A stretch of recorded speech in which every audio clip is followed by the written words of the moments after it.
समस्त मथुरावासी भगवान की जय जयकार करने लगते हैं।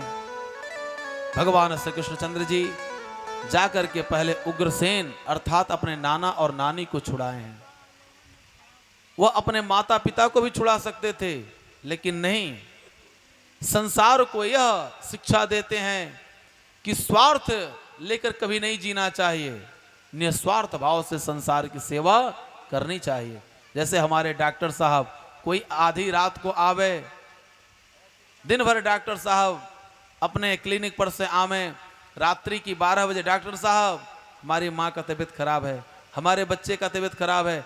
अब डॉक्टर साहब पहली नींद लगी है कि दिन भर थके हुए हैं, लेकिन सबका परित्याग करके डॉक्टर साहब सेवा करने के लिए इस क्षेत्र का सदैव तैयार रहते हैं। यहाँ पर परमात्मा की कृपा से तीसरी या चौथी बार हम डॉक्टर साहब के वहाँ आ रहे हैं, लेकिन और एक दो रात यहाँ रुके भी।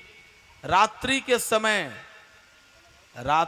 समय हमने देखा कि लोग आए उस रात्रि में। आज के समय में जो MBBS हैं, MD हैं, अपने घर पर जाकर के फोन को स्विच ऑफ कर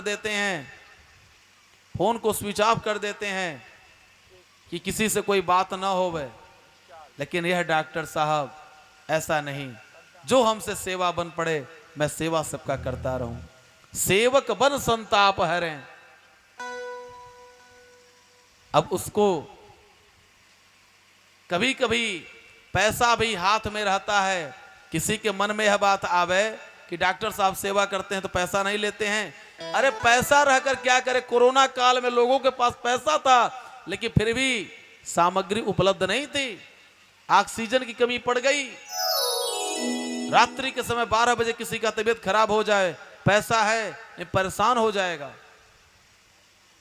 इसलिए जो समय पर आपके कार्य आ जावे वही व्यक्ति सबसे महान है, हमारा यह मानना है।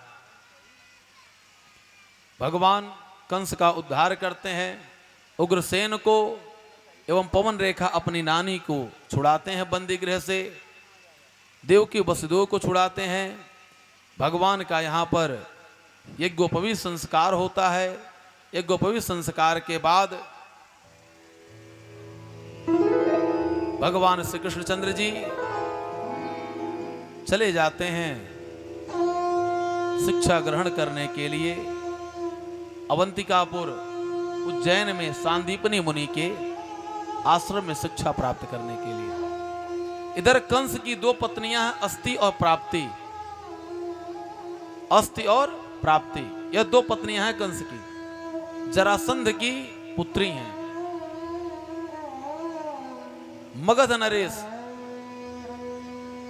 पटना का प्राचीनतम नाम मगध, जो बिहार की राजधानी है। पाटलिपुत्र, उसके पहले मगध। जरासंध वहां का राजा था। अस्ति और प्राप्ति यह दोनों जाती हैं और अपने पिता से अपनी बातों को कहती हैं। मथुरा से मगध गई और जाकर के अपनी बातों को कहती हैं। इधर भगवान श्री कृष्णचंद्र जी शिक्षा को प्राप्त करके 64 दिनों में 64 शिक्षाओं को प्राप्त करके भगवान कहते हैं अपने गुरुदेव सांदीपनी मुनि से, हे गुरुदेव भगवान, आपकी यदि कोई इच्छा हो तो आप मुझसे मांग लें। गुरु की वंदना करते हैं। गुरुर्ब्रह्मा गुरु विष्णु गुरुदेवो महेश्वरः गुरु साक्षात् परब्रह्म तस्मै श्री गुरुवे नमः। अखंड मंडलाकारं व्याप्तं येन चराचरं तत्पदं दर्शितं येन तस्मै श्री गुरुवे नमः। हे गुरुदेव भगवान, यदि आपकी कोई इच्छा हो तो आप मुझसे मांगें, क्योंकि शिक्षा बिना गुरु दक्षिणा के वह टिकाऊ नहीं होती, अस्थाई नहीं होती है। भगवान श्री कृष्णचंद्र जी जैसे ही कहे, सांदीपनी मुनि ने कहा, हे भगवान, कोई जाने या न जाने, लेकिन मैं तो जानता हूं कि आप कौन हैं। इससे बड़ा हमारे लिए दक्षिणा क्या हो सकती है कि जिसके शिष्य के रूप में, मनुष्य तो सबके शिष्य होते हैं, लेकिन तीनों लोकों 14 भुवन के मालिक हमारे शिष्य बने, इससे बढ़कर के और क्या होना चाहिए। भगवान ने कहा कि कुछ मांगे।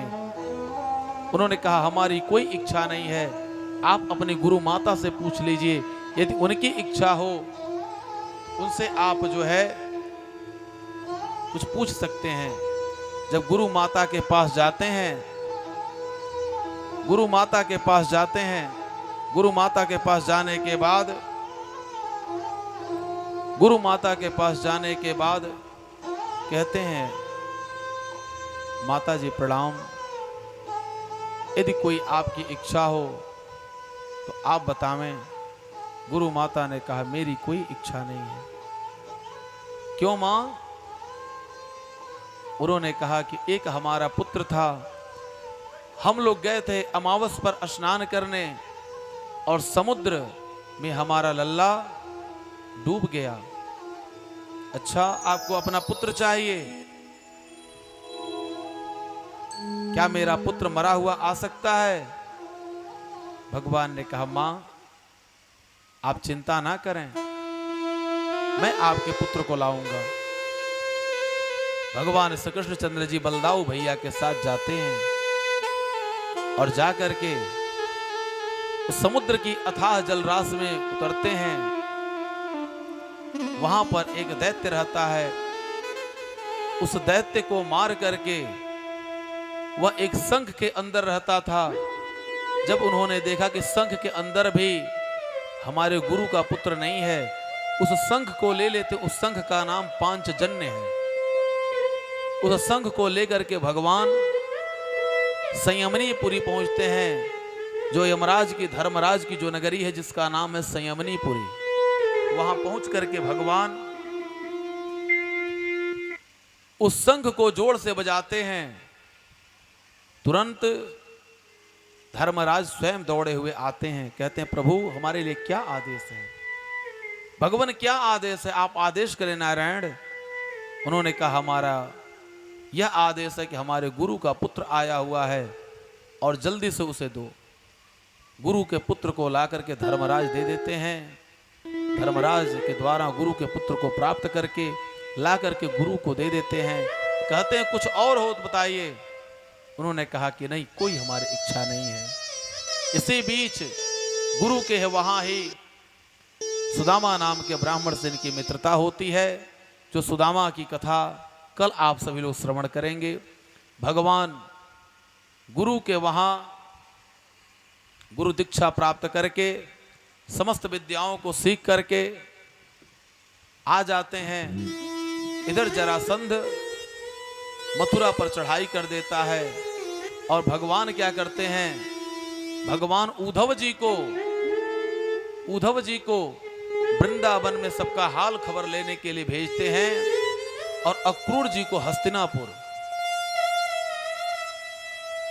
दोनों लोगों को दो तरफ भेजते हैं और पुनः मुलाकात कहां होती है? द्वारिका में। भगवान श्री कृष्णचंद्र जी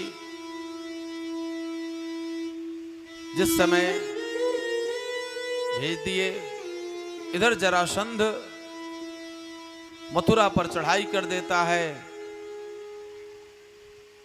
मथुरा पर चढ़ाई करने के बाद 16 बार वह हार जाता है। उसके मन में अनेकों तरह की बातें चलने लगी कि मैं सम्राट हूं, मैं राजा हूं, हमारे अंदर इतने राजा, लेकिन मैं एक छोटे से बालक को नहीं जीत पाया। वह तपस्या करने के लिए जाता है। भगवान की इच्छा अनुसार श्री नारद जी महाराज आते हैं रास्ते में और उसको समझाते हैं, हे जरासंध, तुम तपस्या करने के लिए जा रहे हो और तुम्हारा मित्र म्लेच्छों का राजा कालेवन है, कालेवन को बुलाओ, वह तुम्हारा सहयोग करेगा, उसके द्वारा तुम मथुरा पर विजय प्राप्त कर सकते हो। कालेवन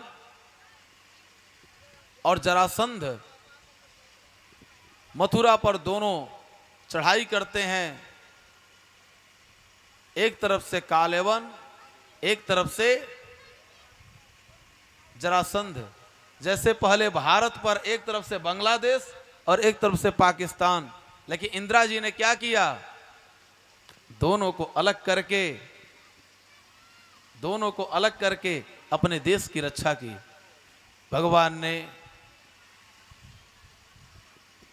भगवान ने विश्वकर्मा को बुलाया और कहा, हे विश्वकर्मा जी, आप समुद्र के बीचों बीच एक बहुत ही सुंदर नगर बसाइए। वह सुंदर नगर बसता है जिसमें जिस द्वार से भगवान आवे उसका नाम है द्वारिका। जहां हर द्वार से जहां भगवान के लिए आने के लिए द्वार बना हो वह द्वारिका है। द्वारिकापुरी का निर्माण हुआ। जरासंध से युद्ध करने के लिए हमारे बलदाऊ भैया गए और कालेवन से युद्ध करने के लिए हमारे श्री कृष्ण भगवान गए। और युद्ध करने के लिए जब जाते हैं तो रण को छोड़ करके भगवान वहां से चले जाते हैं, जिससे भगवान का नाम रणछोर होता है। प्रेम से बोले रणछोर भगवान की जय हो। रण को छोड़ करके जाते हैं, उस स्थान पर पहुंचते हैं जहां महाराज मुचकुंद सो रहे थे।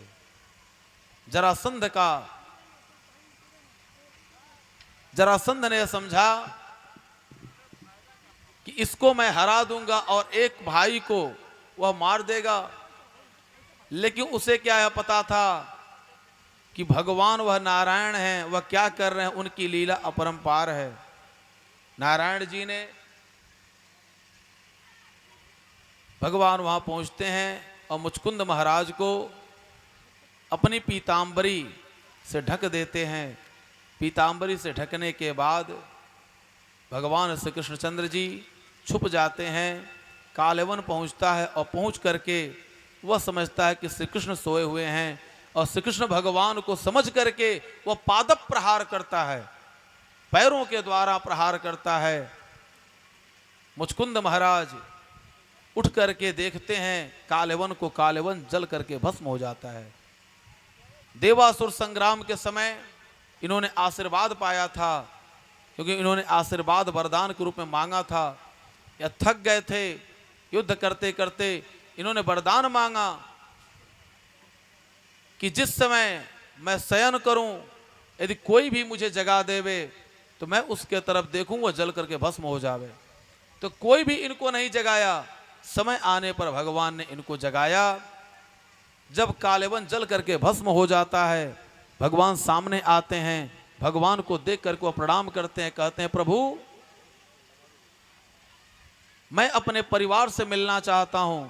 भगवान ने कहा उनके तो 1-2 जन्म नहीं कई जन्म हो गए, आपको सोए हुए युगों बीत गए, युग बीत गए। वह रोने लगे। भगवान ने कहा आप क्या चाहते हैं, आपको क्या दिया जाए। रोते हुए उन्होंने कहा प्रभु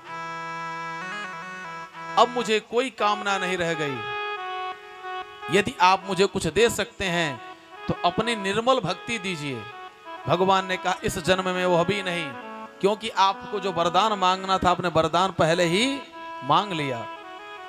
आपको भक्ति मिलेगी, लेकिन अगले जन्म में आप नरसी भक्त के रूप में आप होंगे और आप भक्त शिरोमणि कहलाएंगे। जो भक्तमाल की कथा में नरसिंह मेहता की बहुत सुंदर कथा आती है। भगवान श्री कृष्णचंद्र जी ने उनको आशीर्वचन दे करके भगवान मथुरा को छोड़ करके द्वारिका को प्रस्थान करते हैं। प्रेम से बोले वृंदावन बिहारी लाल की हो। श्री राधे, जय श्री राधे।